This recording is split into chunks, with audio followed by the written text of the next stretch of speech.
Hey guys, it's Buddy from Reviews here, and today I got my comic book reviews this week. So, the comic books I'm going to be reviewing, I guess, Batman issue 19 with its fold-out cover.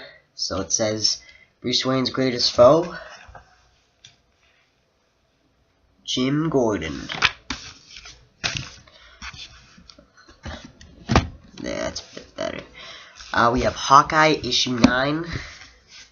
Sorry for the banging. I'm going to try not to do that. I'm going to keep my hands here.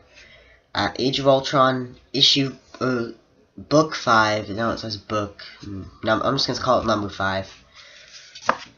Thor, number 7. The God Bomb, part 1. And Uncanny Avengers, number 6. Let's start off the review with some Hawkeye. This was a good issue. It was solid, but it was not the best the series given us.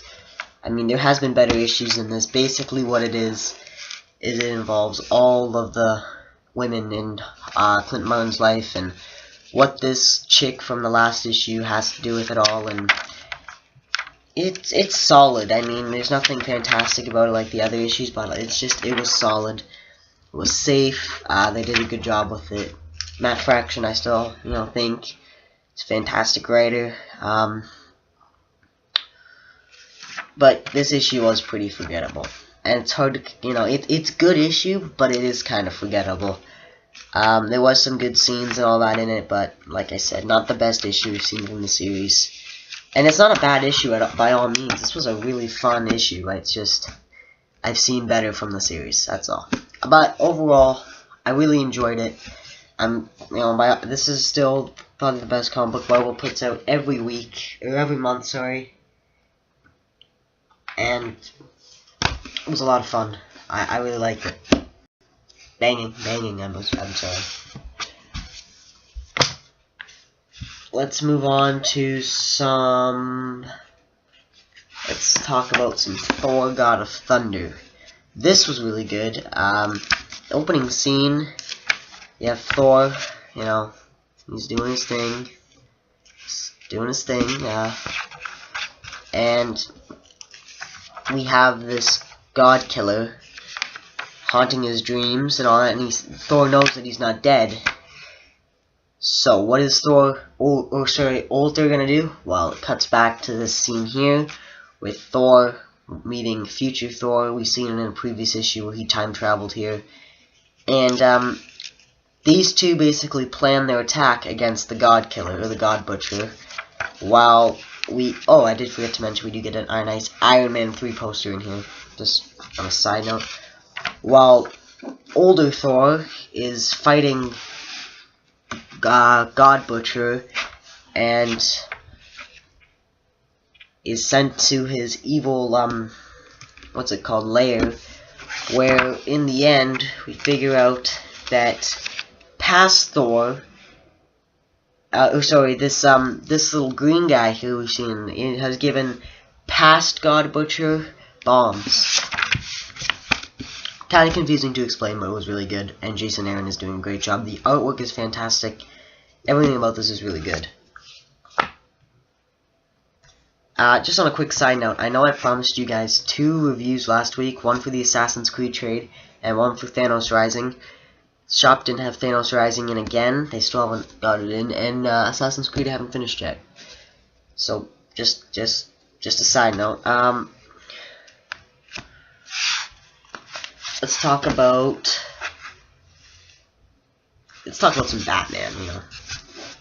So Scott Snyder. Well, actually, first of all, I want to talk about these Injustice figures. I know somebody commented me, I believe it was Magic96. He didn't comment me, he messaged me, and he said the figures looked really good. I didn't look at them until I saw this ad here, and yeah, they look pretty cool. I mean, that Aquaman and the Nightwing look the best. Actually, that Deathstroke and Cyborg's pretty cool too, but they are really cool looking figures. So basically, I just want to say this was a fantastic read. Fantastic storytelling from Scott Snyder. This is definitely the best book DC has. And to be honest, the sad thing is, this is the only comic book they really care about. But, whatever. If it's good, well, we might as well read it, right? it's good. That's all I'm gonna say. I'm not gonna get into that. I went into that last week. But what you have is an amazing opening, you know, with Bruce Wayne holding hostage this chick and robbing a bank and everything. Quick little spoiler alert: it's Clayface. It's not really Bruce Wayne. Greg Capullo's back. Last issue he did was the finale to Death of the Family, and it gets really exciting in the beginning. Then we go back and we figure out, Batman's trying to figure this all out, and he realizes somebody's committed suicide that wouldn't really commit suicide, so he's gotta figure out what this is all about. And we learn in the end that it is Clayface, and a battle will happen real quick. So I'm really excited to see Clayface in Batman comic books. I'm pretty sure this is just filler. This is probably going to be a 3-part, story that's just filler till Snyder gets on to the Batman Year or whatever. But oh yeah, this whole thing takes about like 6 days before the robbery, just saying. Oh, and we do get a really good backup story, which is really cool. I don't want to spoil that for you, but backup story was really good. Really good. Snyder's been hitting it out of the park every single issue with this. I really like this, but it was not my comic of the week. Very close though. It was probably runner-up. It's okay. I have lots of things to say about this one because a lot of things happened. Pretty much, in a nutshell, Brian Hitch is doing an amazing job, and Bendis is hitting it out of the park every single issue with this. So what happens in this one? Well, it's another home run, actually. It's quite amazing. It's so basically, I'm just gonna leave it at this splash page here, and I'll talk about everything else because I just want you guys to look at this, at these Ultrons just attacking this city right here. I just wanna, let's just look at that. Yeah, let's just leave it right there. I'm gonna talk about this. So basically, what happens is the Avengers. Well, I kind of gotta show you other stuff. So the Avengers go to Nick Fury's safe. Nick Fury's in there and he has all the stuff. And what their plan is to do, this is pretty much their plan, is that they are gonna go to the future and stop Ultron. But really, that's not gonna stop this from happening because you go to the future, you take out Ultron. Stuff isn't really fixed yet. All the heroes that died are still dead. Right? So what they do is a group of them goes, and they're like, well, we're gonna go stop this, or we're gonna go save the world and stop Ultron. So when they go, because they have like a time travel machine, by the way, because remember from last issue, Ultron is in the future controlling his minion Ultrons here. So anyways, Nick Fury, Cap, and I believe a couple other superheroes go. And then at the end, and what they want the other superheroes that don't go is to stay there and watch, and if they're not back in 3 hours, burn this whole thing down. But what Wolverine says at the end is, we're going to go back in time and prevent all this from happening, because I'm going to kill Hank Pym, the man who created Ultron. And that makes me question. Now, obviously, they can't kill Hank Pym. They just, it's not going to happen. Hank Pym's got a new movie coming out. He's a straight-up A-list character. It's not going to happen, but he could kill Hank Pym, and Hank Pym might come back. You never know. But I really want to see what happens in the next issue. I want to see what Wolverine does, and I'm really excited. This was, I think, the climax of the series. Yeah, this was probably the climax. This is where stuff is about to get good. And I think after this, it's going to be even better. This was an amazing read. Definitely, if you haven't been reading Age of Ultron, you really should pick up the first 5 issues. I highly recommend it.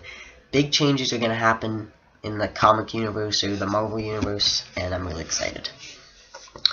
Now, the comic of the week, surprisingly, we reviewed some of my favorite series. We reviewed Batman, we reviewed Hawkeye, we reviewed Thor, but none of them were comic of the week.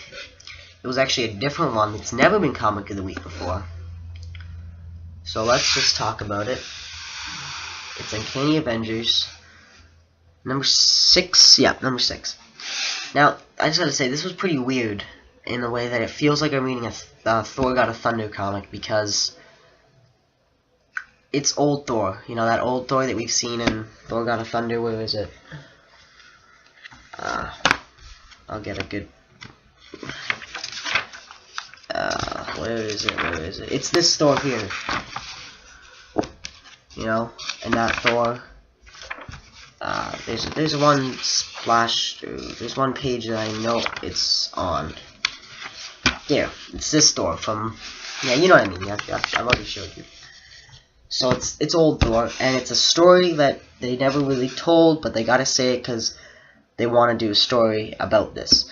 So it's Apocalypse is going back in time to kill Thor because it's Apocalypse going to kill Thor because in the future Thor is going to cause some problems. So Apocalypse goes and kills Thor. And isn't that enough just to make you want to buy this, like Apocalypse versus Thor?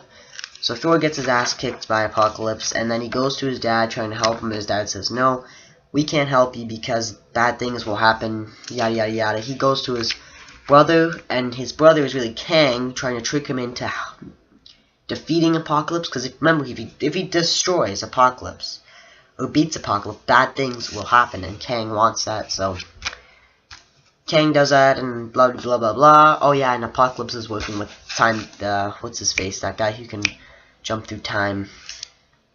Forget his name, but he's in here. Maybe it'll show a scene or whatever, but then, you know, we get this battle where Thor comes down, and we get to see the 4 horsemen, we get to see some explosions, we get to see Thor chop some stuff up, we get to see some action, and it's all a bunch of fun, and that's why it's Comic of the Week, because it's just really good. I mean, the artwork's great, the series has been great so far, and I think if you look at Uncanny Avengers and The Avengers, this is a much better comic book. Not saying The Avengers is bad, The Avengers is really good, but this is much better. And even Justice League 2, Justice League, this is way better than Justice League. This was really good. This was my comic of the week. I give it a 4.5 out of 5, or 4.5 out of 5. This would also be a 4.5 out of 5 book. This was really, really entertaining. This I'd probably give a 4. By the way, this was a bit bigger than or thicker than the other Age of Ultron books, but this, yeah, probably a 4. Had some slow parts, but it was overall really enjoyable. And then this one, runner-up for Comic of the Week, would be 4.5 out of 5. And so would this one, 4.5 out of 5. Really good week this week. I had fun. So I hope you guys enjoyed this. I want to know what you guys thought of any of these comics this week. Oh, and I want to know, how many of you guys are going to play Battlefield 4? I just want to know that. Because I'm going to play Battlefield 4. I'm going to trade in Black Ops 2 to get it. And I will be getting that game. So I want to know which ones of you are getting that. I'm going to have an Arkham City review of the game on Monday or Tuesday, hopefully. Because I really want to get some video game reviews done. Because there's a lot of games that are not really reviews. I just want to talk about some games that I played that were really good. And, yeah, I'll see you maybe on Monday or Tuesday. If not, then the next week. So,